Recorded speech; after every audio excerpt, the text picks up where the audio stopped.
Welcome back to Glamour Unfiltered, hosted by me, Josh Smith. And today we're joined by the Queen of Bond, Naomie Harris. OBE!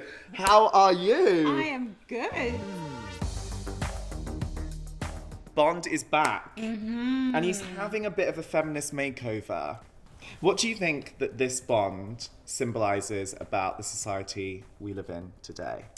I think this society is no longer tolerant of the kind of chauvinistic representations of what it means to be a man that we had of old. We have to make a real departure from those representations of masculinity of old, and we will not accept them anymore. I recently did a film where the producer stood up before we'd even started shooting, and he said, "This is an environment which is not tolerant of any abuse towards women." I've never had a producer say that before. How have you seen that culture change on set throughout your career? What was it like before? And like you were saying, it has completely changed, but what was it like? You know, a prime example for me is going to an audition and having a very famous actor put his hand up my skirt during the audition, and having the casting director there, having the director of the movie there, and nobody saying anything at all, and feeling like I couldn't say anything as well. And now that would just never ever happen. There's been this radical shift, and it's so exciting to see the power of a movement like Me Too that is, in such a short period of time, has changed this culture. It's really wonderful. Do you feel safer in yourself and in your own voice? I feel now? absolutely safer, and I feel like I'm encouraged to have a voice within the industry. I'm encouraged to speak up. There are channels I can go to if something were to happen, if I were to feel threatened or unsafe in any way, and that didn't exist before. I don't even know where, if you felt intimidated or bullied on set in some way, I don't know where you'd go before. There wasn't that kind of channel.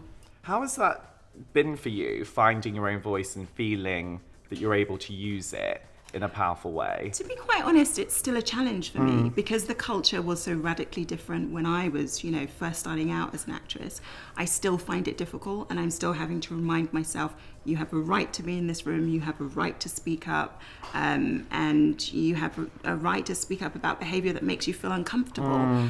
Is that kind of like a relationship with your self-critic as well, I guess? I guess, yeah. And it's also the self-censor in me that wants to say, shut up, it's okay, get on with it, be the good girl, you know what I mean? Do what, is expected of you, do your job, and don't make too much of a fuss. The things you're saying, like, be the good girl, don't make a fuss, it is that kind of like everyday sexism that is still so rife in our society. If you experience that now, how do you shut it down? You speak up and you say something there and then. You say, this makes me feel uncomfortable. And also, if you don't speak up at that time, you don't blame yourself as well, because some people freeze in the moment. Some people aren't able to speak up in the moment, and that's all right, but you do something about it afterwards. Because I think the reality is, if you don't speak up then you allow that person to continue with that behavior, and it will happen to somebody else. So for their sake, as well as yours, you have to do something about it. It's almost like you have to have a responsibility for the sisterhood Exactly. at large, right? I love that. That's exactly right. And I mean, your career is literally incredible. I was like looking up everything you've done. I mean, I've watched so much of it as well. Like, I mean, you started out in 28 Days Later. You've gone on to be Oscar nominated for Moonlight, which was such a heartbreaking performance. And I feel like, for me, watching you in your career, you've kind of been a very quiet activist almost, because you've been kind of making this space for yourself as an actress, as a woman of colour. How have you seen that level of representation change? So for me, when I started, obviously there weren't a lot of black, roles for women. I always set out with this mission statement, and my mission statement was that my job, as far as I saw it, was to portray a positive images of black women, because I didn't think that there were enough of them. So I always said, if I get presented with a stereotypical role, I'm not going to play it. If it doesn't move the story forward about black women and show us in a positive light and a strong light and a multifaceted light as well, then I'm not going to play those kind of roles. And it was really difficult in the beginning, because, I didn't have any money, I was trying to support myself, and I'd have to say no to roles that I, really actually needed to pay the bills. But it's so paid off, I have to say. And that's one of the things that I would say to like this younger generation of actors and actresses that are coming into the profession, know your boundaries, know what you're trying to achieve within the industry, and don't have anybody sway you from what you truly believe. What has been like a hurdle for you in that? Can you remember a hurdle that you've really had to overcome in order to get to the place you are today? It's not really like a massive hurdle. Well, I suppose it was at the time. I mean, I was offered this role by Michael Mann, of course, who's one of the hugest directors of all time, and he wanted me to do this nude scene in Miami Vice. I don't do nudity, and that's kind of a line for me that I don't cross. And I'm, it's not a judgy thing about other people who do nudity. It's just one of my own lines, And he said, well, if you don't do nudity, then you can't have this role. So I said, okay, well, then I'm not going to do this role. And my team thought I was insane because they were like, what? You know, like, this is Michael Mann. This is such a huge opportunity in your career. But I said no, and I was willing to walk away from it. And thankfully, Michael Mann changed his mind and said, okay, that's fine. You can have the role. I love that. Yeah. Because you sometimes got to play hardball, right? Yeah, totally. Damn right. You have got to. Oh my gosh. Especially in this industry, you have to be tough. You have to be really tough. I was thinking when I was watching you in so many of these films, when you're doing these stunts, you look so in control of your body and you seem so powerful in your body. But I wanted to know, like, how has your relationship with your own body image changed throughout your life? To be quite honest with you, I've been really blessed with my body because I am just naturally sort of athletic and naturally thin, so I've never really had to confront the kind of issues that I know a lot of my friends have had to confront. But I have scoliosis, so I was born with scoliosis, and I had a metal rod inserted along my spine when I was 15, all the way along my spine. So I spent a year in a plaster cast, not able to scratch my skin or anything like that, and then had to go through the whole thing of an operation. So that definitely changes your relationship with your body. But what it taught me is not really to be fixated about the way I look, but it was more about the importance of health. And really, I eat very, very well, and I make sure that I look after my body because I know what it's like not to be healthy. I know what it's like when, all the muscles in my back were cut through. So I had to learn to walk again. And I know what that's like. I know what it's like to spend months in hospital recovering from a major operation like that. It's not pleasant. And so I really work on trying to be as healthy as I possibly can and honouring the temple that's our body. Do you feel from those situations you've become a more empowered person? I don't know. I sometimes look back and I think almost like my younger self was even more sort of empowered because she had a vision for me and my life. Yeah. I'm so grateful to her strength and her determination and the fact that she didn't listen to all those people who said, it's not possible and you can't do this and you can't achieve that. Family members who said that. There was the only person who really believed in me was my mum. That's so special. It's so incredible that you're out there and you're such an amazing role model for young women of colour or just young women in general and young boys as well. When you were younger, where did you find your role models? So my role model was 100% my mum. She was my inspiration because she had me at such a young age. She was like 18, 19 when she had me. She was at school. She had to stop school and to raise me. She had nothing. She didn't really have any support and certainly not any financial support. But she said, once you turn, 5, then I'm going to go to university. I'm going to educate myself and then I'm going to do what I want to do with my life. And that's precisely what she did. When I was 5 and I started school, she went to university. She got her degree. Then she went on to become, a television writer. She wrote for EastEnders for 13 years. She had her own sitcom on BBC One.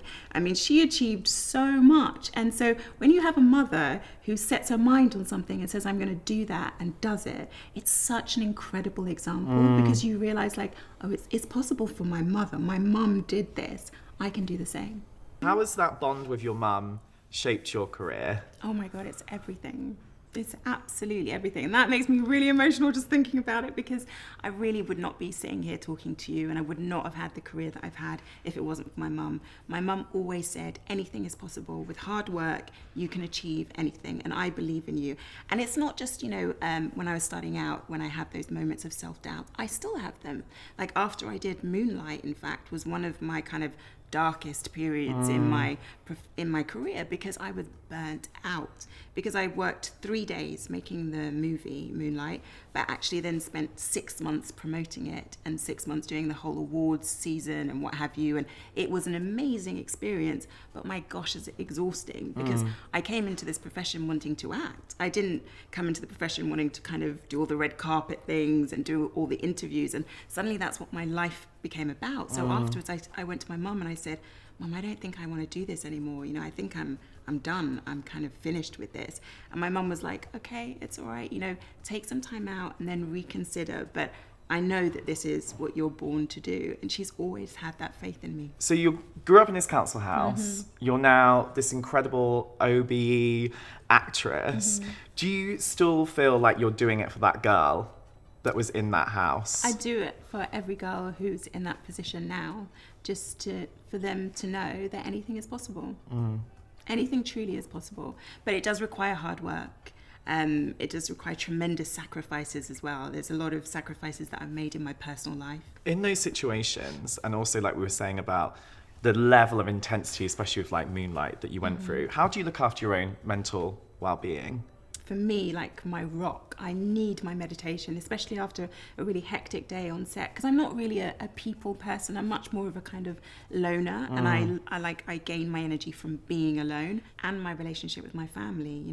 I live on the same street as my family. I'm just a few doors down from them. So many people don't have the luxury of coming from a family that they love and they feel really connected to, and that is nurturing. And I have that privilege, and I don't take it for granted at all. Speaking of privilege, what is your idea of the concept of privilege, and how's that changed for you? When I was at Cambridge, I really got confronted with privilege for the first time, because I was confronted with these people from completely different backgrounds to mine, who would talk about going skiing with mummy and daddy, in the holidays, and I was like, what's skiing? I've never, what I mean? My parents took me to Butlins, so same. And I loved it. By the way, loved a bit of Butlins, babes. It was great. It was amazing. So I really was like, wow, they are so privileged. And then actually, it's so interesting, because the older I've got, I thought I was the privileged one, because I got the experience of coming from a council flat in Finsbury Park, having that awareness, and then I also had the privilege of going to somewhere like Cambridge and learning about that rarefied kind of atmosphere that I was part of. I have an awareness of all these different kind of echelons in society, all these kind of different ways of living and coping and being in society that most people don't ever get to experience. And I think that is the true privilege. If you could sit the younger you down on this sofa right here that was starting out in your film career, what is the one thing you'd want to tell her? Worry less, enjoy more. The thing I really struggle with is overworking. I always think your work is never done. And you can always do more, and that's a wonderful work ethic to have, but it also means that you miss out on a lot of fun, and I think fun is just as important as work. So it's finding that work fun balance that I really still struggle with. I think it's such an amazing career where you learn so much about the idea of success and failure, right? Yeah. Constantly, and it's always shifting as well, because you think I've made it, and then you don't work again. I always remember when I got 28 Days Later, and I was like, oh my gosh, this is it, because it was such a huge success, and I was like, my career is off, I am made now, this is amazing. And then I didn't work for a year, and I couldn't get a job, so it's a weird profession like that, and those knocks are actually really powerful to developing your sense of self-esteem, because you realize that it can't be related to anything external. It has to be something within you that you develop. That's such a powerful thing, because I don't think enough people think that validation actually starts from within, right? It starts with your relationship with your own internal voice. If it tells you you're not good enough because you haven't done this and you haven't achieved that, then what you have to look at is not what's going on outside, but actually that voice, because that's the really damaging thing. Because also the wonderful thing is you win awards and you get all this praise and you still don't feel good enough. Why? Because of that voice. So it's the voice that you have to work on. Ultimately, it's your relationship with yourself that's most important. Oh my God, you're amazing. Sorry,